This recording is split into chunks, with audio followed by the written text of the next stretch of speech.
Iki cyumweru muri Bungabunga Ubuzima turavuga ku kurya indyo iboneye ndetse n'uko ibiribwa bikungahaye ku ntungamubiri bikomeje kwamamara. Ikindi, muganga arasubiza ibibazo by'ingenzi ku kamaro igihingwa cya Moringa gifite ku buzima, anadusobanurira niba ibiribwa bikungahaye ku ntungamubiri bishobora kurinda indwara. Byongeye kandi turarebera hamwe byinshi ku binyampeke gakondo byera ku butaka bwumutse. Mu gusoza, muganga w'umunyatanzania aragaruka ku ntambwe imaze guterwa muri gahunda yo kurandura indwara ya SIDA bitarenze umwaka wa 2030. Ibi hamwe n'ibindi twabateguriye ni muri kiganiro Bungabunga Ubuzima.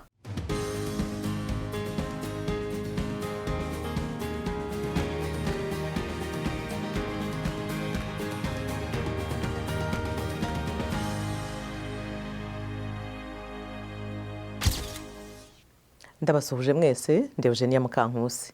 Ikaze mu kiganiro Bungabunga Ubuzima. Ibihingwa bya Moringa na marambe bifatwa nk'ibikungahaye mu ntungamubiri. Intungamubiri zabyo ziruta kure izo mu bindi bihingwa, zigatanga ubuzima bwiza nk'uko inzobere mu by'imirire zibivuga. Eric Manuel, inzobere mu by'imirire, avuga ko ari ingenzi kuvuga cyane kuri ibi biribwa no gukangurira abantu kubifungura. Ukiyibona wabona ko ari ikimera gisanzwe, ariko utubabi duto twa Moringa turi ku rutonde rw'ibyibitseho ubukungu mu by'imbonezamirire, ibyo bakunze kwita superfood mu Cyongereza. Babyita superfood kubera ko biba bifite urugero ruri hejuru rw'intungamubiri ubigereranije n'ibindi biribwa. Nk'uko Madame Eric Manuel, inzobere mu kuboneza imirire, bigarukaho, superfood nka Moringa na marambe ziraboneka cyane muri Mozambique kandi zifite akamaro. Por exemplo, malambe, falando de superalimento, que ele tem mais nutrientes do que os outros. Tuvuze ku biribwa bifite intungamubiri nyinshi kurusha ibindi, malambe ifitemo ingano y'imyunyungugu ya calcium ikubye inshuro 2 iboneka mu mata. Ku bijyanye na vitamine C, malambe ifite izikubye inshuro 3 izo wabona mu macunga. Kubw'ibyo rero ifatwa nka superfood. Hari uturere tumwe cyane mu majyaruguru ya Mozambique aho bakora ibirungo bakanongeramo malambe. Ikindi kimera gifatwa nka superfood kiboneka muri Mozambique ni Moringa, nacyo gikungahaye ku ntungamubiri zinyuranye, kikagira ingano y'imyunyungugu ya potassium ikubye inshuro 4 y'umuneke. Então, o potássio é muito bom para os músculos, para as caídas. Potassium ni ingenzi cyane ku mikaya, ku bantu bakunda kugira uburibwe mu mikaya, ku bantu bakora siporo cyane, baba bakeneye ko imikaya yabo isubirana vuba, ku bana bagikura imikaya yabo ikirema, nabo baba bakeneye imyunyungugu ya potassium. Ubu bwoko bw'amafunguro bukize ku ntungamubiri, ariko kandi buranaryoha cyane. Antonio Sazarias, umuhanga mu gutegura amafunguro, yatweretse uko Moringa na marambe byifashishwa mu gikoni. Falando da malambe, malambe podemos usar.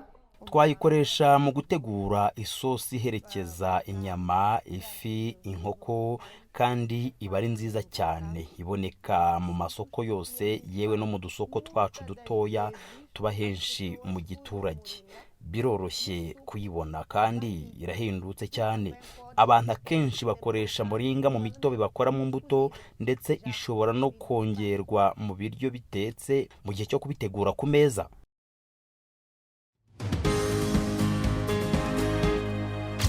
Mu gushaka kumenya byinshi ku biribwa bikungahaye ku ntungamubiri bikomeje kwamamara, twaganiriye na Nana Aisha Tanko, rwiyemezamirimo washinze inzu y'uburiro ya Nana Hasisi Wani Yabuja. Superfoods are foods that are nutrient dense and packed with lots of minerals and vitamins. Superfood ni ibiribwa bikungahaye ku ntungamubiri zirimo imyunyungugu nyinshi na vitamine nyinshi, bifite akamaro kenshi ku buzima. Zimwe mu ngero za superfood harimo ibishyimbo, ubunyobwa, amafi, brokoli n'imbuto. Urugero nk'ibishyimbo ni isoko nziza y'ubutare bwa fer. Brokoli kabamo vitamine n'imyunyungugu bituma umuntu akura mu gihagararo. Amafi nayo akize kuri aside z'ubwoko 3 bwa omega zizweho kurinda indwara z'umutima. Hanyuma ubunyobwa nabwo buzwiho kugabanya urugero rw'ibinure bya cholesterole kandi ni bwiza ku barwayi ba diyabete. Yawurute nayo ni ingenzi cyane ku bagore kuko ikora nka probiotique arizo bagiteri z'ingenzi ku mikorere y'umubiri. Ntekereza ko superfood zikwiye kuribwa mu buryo buhoraho mu rwego rwo kongerera umubiri ubudahangarwa ku ndwara nyinshi zandura mu buryo bworoshye. Ubu ukeneye kurya ibi biryo kugira ngo ugumane ubudahangarwa buri ku rwego rwo hejuru kugira ngo utandura byoroshye indwara iyo ari yo yose. Soya nayo ishobora kunyobwamo amata ya soya ku bana kandi iranaribwa. Hari icyo twita tofu mu cyongereza. Ushobora kuyishyira muri salade cyangwa mu ifunguro. Si ngombwa kwiteka umwanya munini mu mavuta kubera ko bituma itakaza intungamubiri. Rero soya nayo twayinjiza mu ifunguro ryacu dukora isosi ya tofu cyangwa tuyitegura kuri salade, ibintu nk'ibi. Ku bijyanye no gufungura, navugaga ngo tekereza ku buryo bwinshi wafunguramo ibi biribwa kuruta kuguma gusa mu buryo bumenyerewe biribwamo. Urugero, twabikoramo imitobe, twabitegura mu cyayi, hari uburyo bwinshi twabifunguramo, twabiteguramo amafunguro aryoshye cyane, ibintu nk'ibyo. Moringa ni ikimera kizwi cyane ikanaba superfood yibagiranye. Mu by'ukuri ntibyazwa umusaruro uko bikwiye kandi byoroshye cyane kuyihinga. Moringa ifitiye akamaro kenshi umubiri kandi muri ako ni uko igabanya kubyimbirwa k'umubiri, igafasha mu kugabanya ibinure bya cholesterol, mu kugabanya umubyibuho ukabije, mbese mu bijyanye no gucunga ukwiyongera kw'ibiro. Ifasha kandi mu kongera amashereka ku bagore bonsa. Natanga inama ko bihingwa cyane ku buryo biboneka hafi kubera ko mu gihe ubifite hafi ntiwagira ingorane zo kujya kubihaha. Ku mihanda itandukanye mu gihugu cya Nigeria, ngibi bimwe mu bitekerezo by'abaturage twabajije. Dufite amagana menshi y'ubwoko bwa superfoods, nzi yewe nanazikubarira. Iyo nakubwira ni moringa, uruberwa cyangwa rozera. Dufite soya, dabino na kola, umukunde n'ibindi n'ibindi. My dad gives me moringa root. Data akunda kumpa imizi ya moringa ngo mpekenye kubera uburyo ikarishye kandi ifasha imikorere y'umubiri wanjye. Okay, I use it for ulcer because I have. Nyikoresha mu kwivura utubyimba kubera ko njya ntugwara. They are very healthy for human consumption. Ni nziza cyane kuzirya kandi zoroshye igogora. I use it basically in my tea. Yego, kubera ko nyuma numva ameze neza. Rwose ndabizi ko ikora. Like in soup. Nko mu isosi, zikoreshwa mu isosi. I normally garnish it with tomato. Mu busanzwe nyisiga ku urunyanya rubisi, kuri poivro, ku bitunguru no mu isosi ya kurikuri. If I take it, it gives me a very. Iyo nyiriye ituma igogorwa ry'amafunguro rigenda neza, rero ubwo nibwo buryo menya ko imfasha. Well, anything good, you feel it. Ni nziza cyane, urabyumva. Urugero, iyo uyiriye nta kibazo cy'igifugira, igogorwa rigenda neza kandi ukagira ubuzima bwiza, ukanumva ufite ingufu. Ibyo nibyo bipimo nkoresha menya ko ifunguro ari ryiza kuri nge cyangwa atari ryiza. Because I've ate many several things. Kubera ko nayiriye kenshi kandi mbona umumaro ifitiye umubiri wanjye.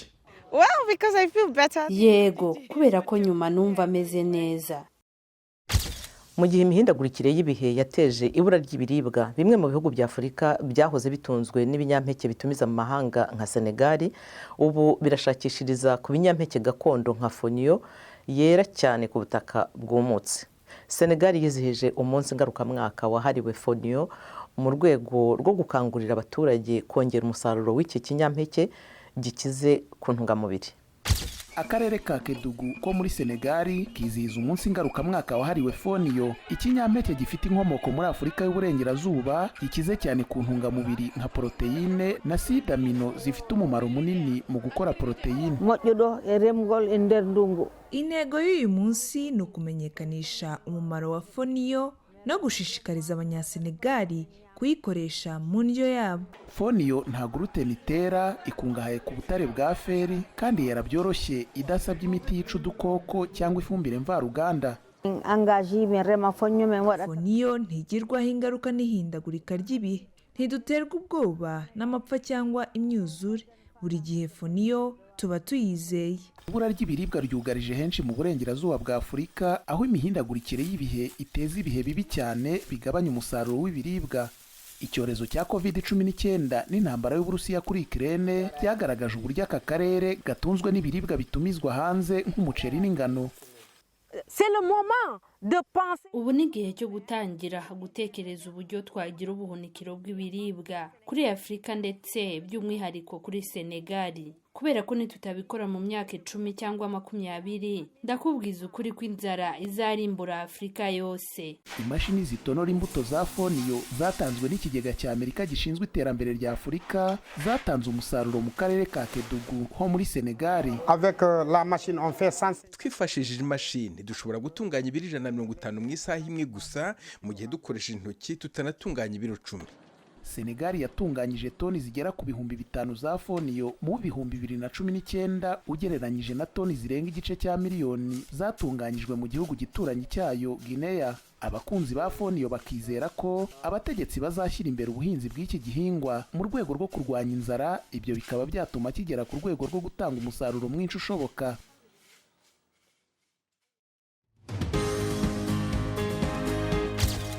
Kurandura SIDA bitarenze umwaka 2030 ni imwe mu ntego z'ingenzi z'ingamba za gahunda y'iterambere rirambye yemejwe n'ibihugu binyamuryango bya ONU muri 2015.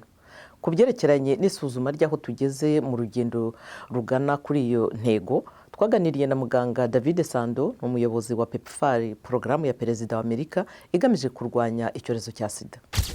Here in Tanzania, we started having PEPFAR. Hano muri Tanzania twatangiye kubona inkunga ikomeye ya PEPFAR mu 2004, kandi kuva icyo gihe ntekereza ko inkunga haba mu by'imari no mu bya tekinike yazamuye mu buryo bufatika. Gahunda y'itangwa ry'imiti igabanya ubukana, kandi nyinshi mu nkunga yabaga igenewe kunoza uburyo abarwayi babona mu miti. Ibyo kandi byagezweho binyuze mu kugabanya intera ababana na virusi itera SIDA bakora bajya gushaka serivisi zo kwisuzumisha, gufata imiti, ariko no mu gukomeza kubona ubufasha bw'inama bukenewe mu kubakurikirana. Nyinshi muri iyi nkunga yashyizwe mu gukora ibishoboka ngo ubuvuzi bugere kuri bose, ariko no mu kurwanya akato n'ihezwa. Twabonye amahugurwa menshi agenewe abaganga bacu. Umubare w'abandura buri mwaka waragabanutse cyane. Twabonye igabanuka rigera hafi kuri 50 mu bijyanye n'umubare w'abantu bandura virusi itera SIDA. Turimo kandi turabubibona nk'iyo urebye mu byiciro binyuranye by'abantu cyangwa unarebye mu bangavu n'ingimbi kugera ku myaka 19, ubona ko ubwandu burimo kugabanuka nubwo batabonye inyungu nyinshi z'iyi gahunda ugeranije n'ibindi byiciro, ariko tubona ko umubare w'abandura muri bo ugenda ugabanuka. Nicyo kimwe kandi no mu bijyanye n'ubwandu mu bana bavuka ku babyeyi babana na virusi ya SIDA, naho bwaragabanutse. Muri rusange umubare waragabanutse. Unarebye ku bahitanwa n'iyi ndwara umubare ugenda ugabanuka rwose. Nzi rero ko kurandura icyorezo cya SIDA bitarenze 2023 ari intego y'icyifuzo ikomeye. Yego hirakomeye ugendeye ku mikoro ku kigero cy'umutwaro w'iki cyorezo dufite kugeza ubu, ariko kandi birashoboka kuyigeraho. Hamwe n'ibyagezweho twabonye intambwe y'agatangaza leta yagezeho muri uru rugamba, ariko kandi haracyari byinshi byo gukora mu bijyanye no kongera ukwiyemeza mu bya politiki, ariko no mu guhindura zimwe mu ngamba, kuko ntituzagera kuri iyi ntego niba dukomeje gukora nk'ibisanzwe. Nibyo twari tubafitiye muri kiganiro Bungabunga Ubuzima cya none. Mwari kumwe nanjye Eugenia Mukankusi. Ku yandi makuru y'ubuzima, inama zagufasha kumererwa neza n'ibiheruka kuvumburwa mu rwego rw'ubuvuzi, gumana n'ijwi ry'Amerika ku rubuga rwacu rwa interineti kuri wa3.radiyoyacu.com. Wadusanga no kuri Facebook, Twitter na YouTube VOA Radiyoyacu. Naho ubutaha mwakoze kubana natwe, mukomeze kugubwa neza kandi mukora ku buryo umunsi wanyu wari wo wose uba uw'ubuzima buzira umuze.